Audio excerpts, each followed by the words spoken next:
What if I told you the secret weapon for making better, smarter life choices? Whether that's a tricky career thing, a big financial decision, or just figuring out your next step, isn't asking all your friends for advice. Uh-huh. What if the real power move is actually doing the exact opposite? Right, getting away from it all. We're diving into this idea today that maybe the ability to deliberately step back and be totally alone. Well, that might be the most underrated skill for making good decisions. Yeah. Our sources, and there's quite a stack of them, look at the neuroscience and psychology behind this. How time spent alone actually, well, changes the way our brain works. So we're kind of setting the coordinates for your own personal bad cave, right? That place where you can just tune out all the noise, escape the pressure, and really level up your thinking before you make that big call. That's pretty much the mission for this deep dive, understanding the power of that intentional mental escape. Okay. But, and this is crucial, we need to be really clear from the start. We're not saying all time alone is equal. There's a huge difference. Okay. Chosen solitude, the time you decide to take. That seems to be a real decision-making superpower. But that unwanted isolation, loneliness, that actually seems to hurt the brain's ability to choose wisely. Right. So solitude good, loneliness bad. We need to unpack that difference. Exactly. We really need to distinguish those two. Okay. Let's start with the superpower then. Chosen solitude. When you intentionally take that time alone, what's actually happening up there in the brain, that makes the choices better. Well, it seems to create the perfect conditions for thinking things through properly. What the research shows is that intentional solitude kind of puts the brakes on your brain's first automatic reaction. Oh, like hitting the pause button. Yeah, exactly. You're not fighting the clock. You're not performing for an audience. I like that. It's like putting your decision into slow-mo mode. And that delay sounds really important because it lets other options surface, right? The ones that maybe aren't obvious or aren't what everyone else is doing, but might actually be better. Precisely. You're not just grabbing the first gut reaction. As you get past the noise. You do, and that shift seems fundamentally tied to what neuroscientists call the default mode network, or BMN. The DMN. Okay, I've heard of that. That's the daydreaming network, isn't it? Well, it gets called that sometimes, but it's much more than just daydreaming. When the outside world quiets down, when you're not focused on a specific task or responding to people, the DMN really activates. And what does it do when it activates? But it's all about internal processing. Think self-reflection, pulling up memories, connecting different pieces of information you already know, even planning for the future. It's introspective. So when I'm alone and my mind wanders, the DMN is basically helping me check in with myself, like aligning the decision with who I actually am. That's a great way to put it. It helps align decisions with your core values, your long-term goals. It's like activating your internal compass. It helps make sure the choice isn't just easy or popular, but actually right for you. Okay, that makes sense. Beyond just getting aligned with yourself, does being alone also shield you from, well, other people? Because group pressure can be lethal for good decisions. Oh, absolutely. And solitude is kind of the antidote to that. When you step away, you escape those classic problems like groupthink. Right, where everyone just agrees to keep the peace, even if the idea is terrible. Exactly. And you also reduce something called the spotlight effect. Yeah, where you feel like everyone is watching and judging your every move, even though they're probably not. Precisely. We tend to massively overestimate how much attention people are paying to us, and if you're worried about looking silly or saying the wrong thing in front of others, you'll likely play it safe. You'll stick with the consensus. Being alone removes that audience. It frees up a ton of mental energy that was busy managing your image. And that freedom from judgment lets you explore ideas that might seem unconventional, maybe even a little risky. Which sounds like exactly where creativity comes from. People always say solitude is key for breakthroughs. It really seems to be. Because of that DMN activity and the freedom for your mind to just wander, research shows that this mind wandering, which really flourishes when you're alone, allows your brain to make these surprising connections between ideas that didn't seem related before. Like mixing paints you didn't know went together. Kind of. It's that mental flexibility, which is crucial for solving tricky problems or coming up with something genuinely new. It's why, inventors tinker alone in their workshops or writers need that quiet space. Okay, so the case for intentional alone time is really strong. But this always brings up that practical question. How much time do I actually need? Do I need to book a week-long retreat? Or is 5 minutes enough? We hear numbers like 90 minutes thrown around. Right, and we need to get specific here because those numbers often relate to different things. That 90-minute cycle people mention, that's usually about ultradian rhythms, kind of the natural ebb and flow of our energy and focus throughout the day. It's not really about the specific time needed to reset before one big decision. Oh, okay. So what is relevant for decision making? Well, for a quick emotional reset, we should probably talk about neurologist Jill Bolt Taylor's 90-second rule. 90 seconds. Seriously, that seems incredibly fast for resetting an emotion. It does sound fast, but it's about the physiology. She argues that 90 seconds is roughly the time it takes for the biochemicals of an emotional response, like that rush of anger or fear, to actually move through and flush out of your system. Ah, So that initial biological surge, the fight or flight thing, it peaks and passes physiologically in about a minute and a half. Taking that pause lets the storm pass, chemically speaking. so it lets the rational part of the brain, the prefrontal cortex, kind of get back online after the emotional amygdala hijack. Exactly. It gives the rational boss a chance to regain control from the reactive guardian. Just that brief pause can make a huge difference if you're feeling overwhelmed or angry. Okay, that's genuinely fascinating, a 90-second reset button. But what about needing more time for, say, thinking through a really complex problem like a career change? 90 seconds won't cut it there. No, definitely not.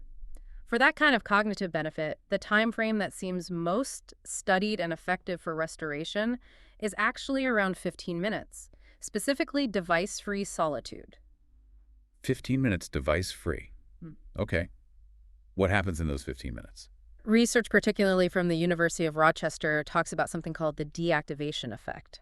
Deactivation effect. Sounds like it calms things down. It does. They found it takes about 10 to 15 minutes for people to just mentally settle down. Stop fidgeting, stop the mental chatter. Right, get past the initial restlessness. Yeah. And that period seems to be enough to reduce those high arousal emotions, not just negative ones like anxiety, but even positive ones like maybe being too excited or hyped up. It restores a sense of emotional balance and calm.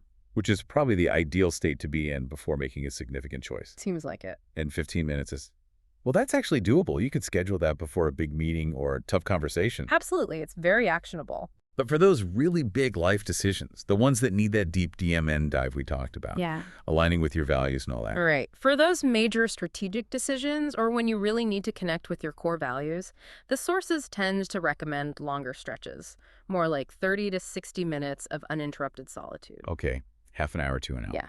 That longer time gives you a chance to really move past that initial restlessness and access those deeper, more reflective cognitive states. Time for the internal compass to really do its work. So it sounds like quick bursts for getting emotionally centered and longer sessions for deep strategic thinking, but no single magic number for everyone. Pretty much. Yeah. There was research from the University of Reading that followed about 178 adults for 3 weeks. They couldn't find any clear, universal, optimal balance between being alone and being social. Huh. It really seems to depend on the person, what kind of decisions they're facing, the context. So again, it comes back to intentionality. Are you choosing this time for a purpose? That seems to matter more than the exact clock time. Intentionality. That's the perfect word to pivot on, because now we have to talk about the flip side.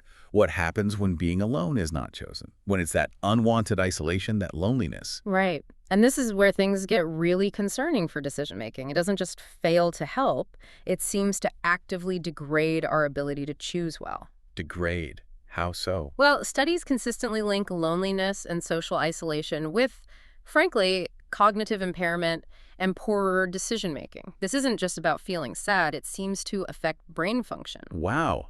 How does that actually show up in people's lives? There's a major study, the Rush Memory and Aging Project, which followed over 1,000 older adults for years. They found that people reporting higher levels of loneliness had significantly more trouble with complex decisions. Like what kind of decisions? Things like healthcare choices, financial planning, decisions that require carefully weighing options and thinking about the future. And the negative effect was even stronger for people who already had somewhat reduced working memory. So when they most needed that mental capacity to juggle information, loneliness was actively interfering. That's what it looks like. It's not just an emotional burden, it seems to be a cognitive one too. So how does loneliness actually mess with the thinking process itself? It seems to push the brain towards impulsivity. Loneliness appears to skew our decision-making heavily towards what psychologists call type 1 processing. Yep, one. That's the fast, intuitive gut reaction stuff, right? Exactly. Quick, automatic, often emotional, requires very little effort. Loneliness makes us rely more on that and less on type 2 processing. Which is the slow, deliberate, analytical thinking you need for complex stuff. Oh, right. The kind of thinking required for weighing pros and cons, considering long-term consequences, resisting immediate gratification. Loneliness seems to short-circuit that more effortful process. So it's like the fast food analogy you hear sometimes. Yeah. When you're feeling down or lonely, you just grab the quick, easy, maybe unhealthy fix instead of making the effort for the balanced, thoughtful choice. That's a really good analogy for it, yes. And this isn't just theoretical. There are actual neural signatures showing up in brain scans. Oh, really? What do they see? Large-scale neuroimaging studies have found that loneliness is associated with physical changes in the brain structure, things like smaller hippocampal volumes. The hippocampus is key for memory and learning, and also reduced cortical thickness in areas involved in rational thought and emotional regulation. Wait, hang on. Loneliness is linked to physical changes in the brain, Yeah. like shrinking parts of it. That sounds alarming. It is alarming. It's consistent with patterns seen in accelerated brain aging and suggests loneliness might actually weaken the brain's processing centers over time.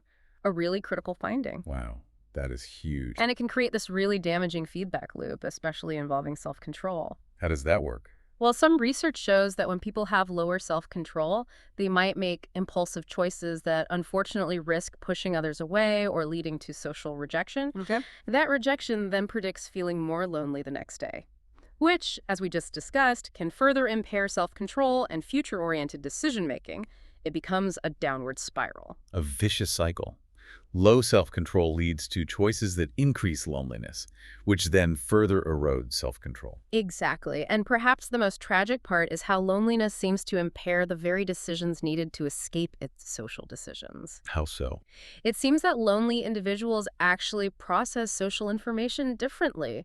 Studies looking at brain activity found greater neural dissimilarity between lonely people and their peers. Neural dissimilarity, meaning their brains react differently to the same social cues. Essentially, yes. They might be more likely to interpret neutral cues like someone's facial expression or tone of voice as negative or threatening. Oh, wow. So they misread social signals because of the loneliness bias. It looks that way, and that misinterpretation can lead them to make social choices, maybe withdrawing or reacting defensively, that unfortunately just isolates them further.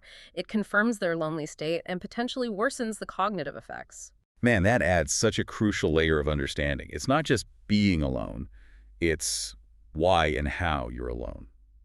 Okay, we've covered a lot of ground here, from the productive bat cave to, well, the destructive black hole of loneliness. Let's try and boil this down. What are the key takeaways for someone listening who wants to make smarter choices? Okay, takeaway number one has to be intentionality is everything. Seriously, it's not just about if you're alone, it's about the quality and the choice. Right. Chosen solitude boosts decisions, engages that helpful DMN. While unwanted loneliness seems to actively harm cognitive function and push you towards impulsivity, the why matters most. Takeaway number 2. Use the 15-minute rule. Remember that. Scheduling even just 10 to 15 minutes of purposeful, device-free solitude before an important decision. That's the deactivation effect, right? To restore emotional balance, calm the system down. Exactly. Let your rational prefrontal cortex get back in the driver's seat. It's simple, but potentially really powerful. Okay. And number 3. Check your internal compass. Use those slightly longer periods of alone time, maybe that 30 to 60 minutes, specifically to reconnect with your personal values and long-term goals. To make sure your choices aren't just about reacting to pressure or what looks good right now. Precisely. Ensure your decisions are genuinely yours, aligned with what truly matters to you, not just shaped by social expectations or that spotlight effect. So putting it all together, the big picture seems to be that really effective decision makers get good at balancing things. They know how to gather input from others, sure. Definitely, a collaboration is important, but critically, they also know when to step back, when to retreat into that productive solitude to process the information, check in with their own values, and ultimately make a choice that's authentic and well-considered. Master the ebb and flow between connection and solitude. You got it. So maybe the provocative thought to leave everyone with is this. If just 15 minutes of quiet, device-free time can significantly improve your emotional balance and judgment, what important decision have you been putting off that really deserves its own dedicated, solitary time slot on your calendar this week? Go find your bat cave. Good place to end.